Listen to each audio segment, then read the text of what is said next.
Le cancer, deuxième cause de mortalité dans le monde selon la revue médicale The Lancet, parue en 2017, représente un peu plus du quart de tous les décès. Face à l'urgence que requiert ce mal, qui décime des milliers de familles, il importe de réagir. C'est conscient du danger que constitue le cancer que l'association des anciens élèves du Collège de l'Union a organisé le samedi 18 janvier 2020 à l'Infosec à Cotonou une conférence de sensibilisation sur les facteurs de risque et les moyens de prévention du mal. Avant le démarrage proprement dit de cette séance d'information, une minute de silence a été faite en la mémoire de toutes les personnes décédées des suites du cancer. À la suite de cette minute de silence, la présidente de l'ONG Alumni est revenue sur la quintessence de cette initiative. Déjà, c'est une conférence pour donner une information générale sur le cancer, parce que c'est une maladie qui frappe de plus en plus autour de nous et très proche de nous. Et nous pensons que ce n'est pas utile de la vivre comme une fatalité. Voilà, il faut être informé, il faut pouvoir dépister assez tôt.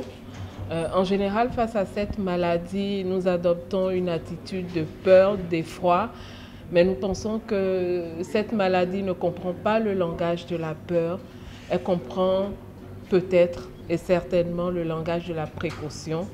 Et voilà pourquoi nous avons initié cette conférence ici à l'Infosec avec le docteur Freddy Yanyo, qui est spécialiste des questions de cancer et qui est également un ancien du Collège de l'Union.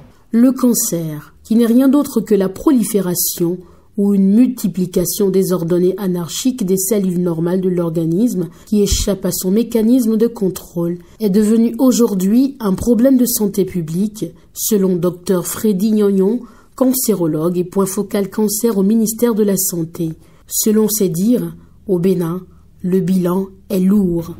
Selon les statistiques du Centre international de recherche sur le cancer, qui est l'organe spécialisé de l'OMS, au Bénin, nous avons eu plus de 8000 cas de cancer en 2018 et plus de 6800 décès, soit près de 6 à 7 de nos compatriotes qui meurent pour 8 nouveaux cas de cancer dépistés. Conséquence, c'est des sujets surtout actifs, des pères de famille, des mères de famille qui vont mourir de cette maladie, laissant donc des enfants désœuvrés à l'avenir incertain. Donc le cancer est vraiment un problème au Bénin à l'heure où je vous parle.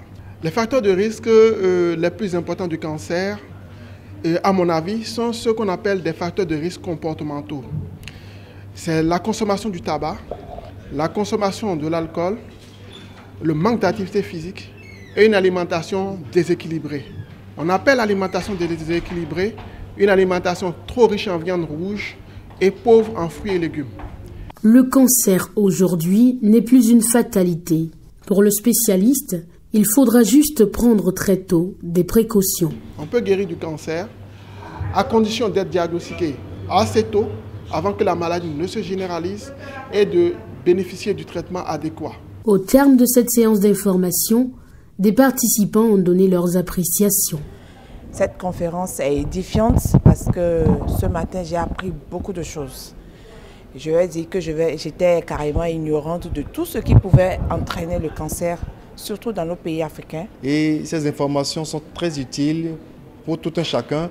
Et je pense que de telles initiatives, on doit pouvoir continuer à les initier de manière à permettre au maximum de personnes d'être informées de ce que c'est que le cancer, des facteurs de risque, des précautions à prendre pour qu'à l'avenir, le Bénin fasse partie de ces pays, n'est-ce pas, où il y aura un recul du cancer. Le cancer aujourd'hui est devenu un fléau vraiment diabolique et qu'on devrait essayer avec la contribution et l'apport de tous pour l'éradication de cette maladie.